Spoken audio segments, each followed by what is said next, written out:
So I'm glad you guys checked out this video, checked out the thumbnail, checked out the title. So today I'm going to be talking about 10 things to do before moving into a new apartment. I'm very happy, I'm very glad you guys chose my video out of the plethora of videos that's out there. These are all random things. I couldn't really put them in importance because honestly they're all important. Use this as a support, as guidance, as an assist, as like a cheat sheet as well, whatever you guys want to call it. And before I continue, if you guys can get this video a big like, comment down below, and subscribe, and also click that bell so you won't miss out any more videos. So the first one that I have is pay at least one utility: gas, water, light. When you move into a new apartment, obviously you're gonna have to pay rent. If you guys can, it's always good to go to the office and ask as many questions as you guys can, and just ask whether the rent is included with anything with the water, gas, or light, because otherwise you're gonna have to pay all separate, and all separate, it's a lot of money. The second thing that I have is move in at the beginning of the month. That is super important, trust me. But the reason I say move in at the beginning of the month is because if you move in the middle of the month, like a week before the month ends, you're gonna have to pay for that full month. So for an example, let's say you want to move in February the 25th. Now you're gonna have to pay for that full month, February 25th, that you're staying for that week until the 20th to 29th, and you're gonna have to pay money, the rent, for like the next month. But yeah, so it's always good to move at the beginning of the month so you can use that whole month. It wouldn't make sense for you to just pay for like a week and then have other shit going on. So yeah, just move at the beginning of the month. My third point to do is actually see the place beforehand. Yeah, don't be like me, it was like a roll of the dice. It was a gamble. I actually did not see this apartment beforehand. I went according to the Google images, the images that was on the apartment website. So I just went upon that. My best visualization of how big the apartment could be, you know, for example, 600, 700, 800, 900, 1,000 square feet. I was looking at different images. I was comparing how big the bedroom, the living room, the bathroom, the kitchen, the pantry, so on and so forth. But at the end, it ended up playing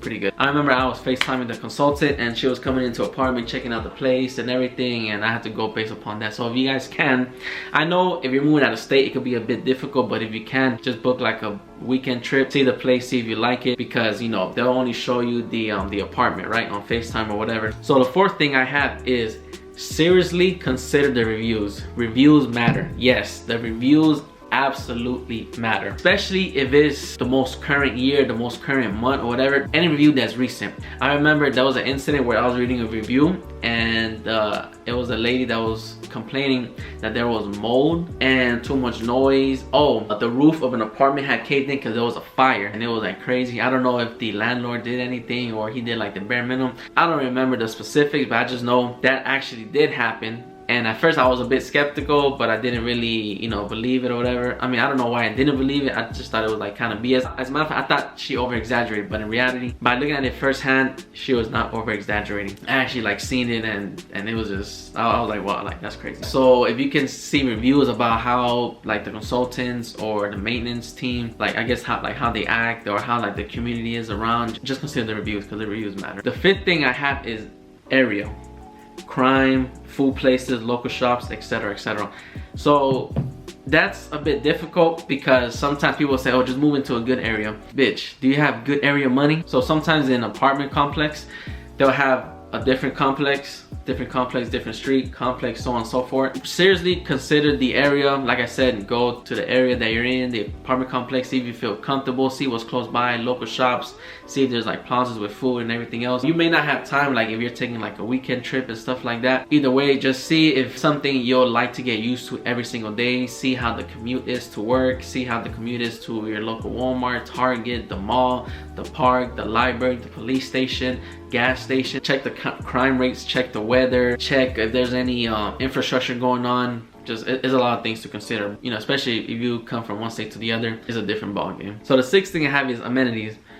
So with amenities, like I said, if you visit the place beforehand, you can see if they have a building with computers, if they got a gym, a spa, playground, a library. Just see those type of things, because sometimes they do offer them, sometimes it comes with the apartment complexes. See if they do, because if they do, then that honestly that comes in clutch. You probably can have a basketball court, a tennis court, you know, just these things that will make the experience more pleasurable and make your money worthwhile. So the 7th thing I have is move-in specials, discounts. You must ask. Yep, it'll be best if you move in at the beginning. Ask as many questions as you possibly can. It's not illegal, so do it. See if there's any moving specials. Mention a holiday or mention the time of the month, because they also have like those type of like moving specials. I'm just throwing things out there, but it's better to ask than to not to ask. And also, I didn't mention discounts. Ask if there's student discounts, like if you're a college student, see if there's a discount for that. See if there's a discount if, I don't know, if you own a new car, if you have a more updated car.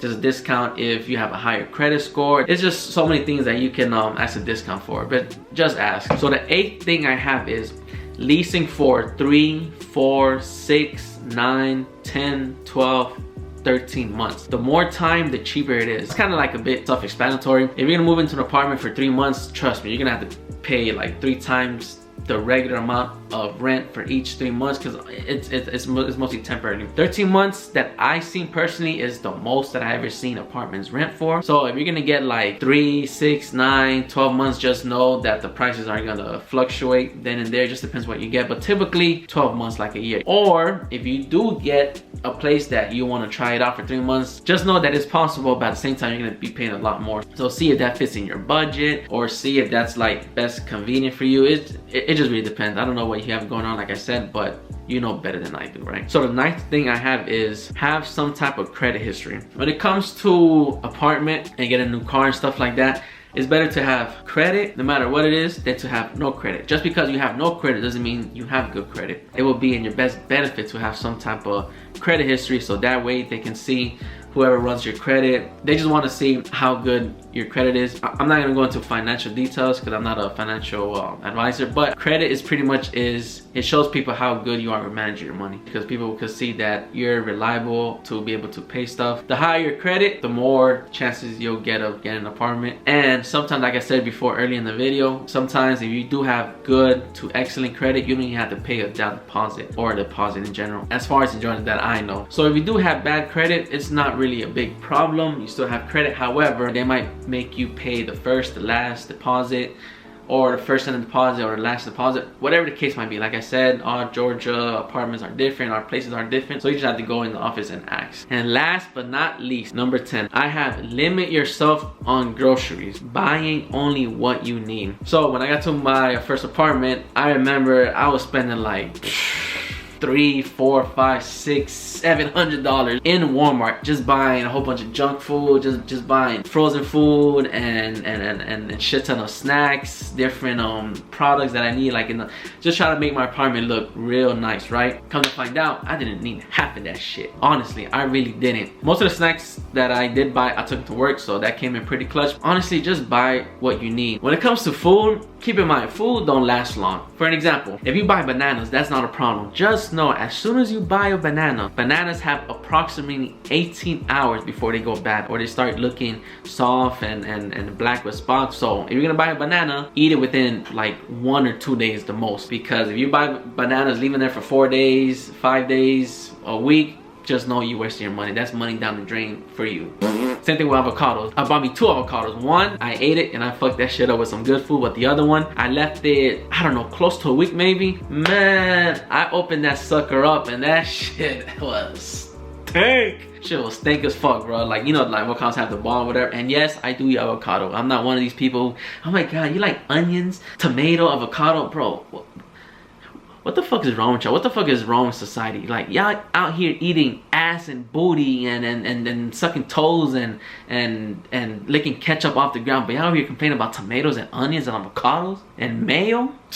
Wow. Anyways, I'm gonna be 100 with y'all. Don't get me wrong, like I said, I don't have all the money in the world, but also I'm not broke. I still buy great value shit. I still go to Dollar Tree. Most of my bathroom products comes from Dollar Tree. Most of the shit that doesn't require like any high-end designer fashion bullshit, most of the shit I get from Dollar Tree. It works the same way, it tastes the same. You don't really need to go above and beyond buying name brand shit. Trust me, you'll save a shit ton of money. But alright guys, these were my top 10 things to do before getting an apartment. And bonus, the bonus tip is look everywhere before finalizing with one apartment. You could go to one apartment, it could have a pool, tennis court, a ballroom, gallery room, the learning center, whatever room is affordable, but they only give you 500 square feet. Me personally, I wouldn't take that shit. 500 square feet, that's probably like less than a studio. Just don't finalize on one apartment. You know, explore, go to this area, go to that area. Another, I guess, bonus tip, see how far it is from your home. If driving 30 minutes is not a problem, then okay, but just keep in mind, Georgia traffic, it hits different. But anyways, I hope you guys did enjoy my video. Top 10 things to do before moving into an apartment. 10 likes and I will make a part 2. If you guys did enjoy, make sure you guys like, comment, subscribe, and also click that bell. I really appreciate it. Thank you so much guys for watching. It's been your boy Poppin' on the J, and I'm out. Peace. Catch you on the next one. I hope there's a part 2.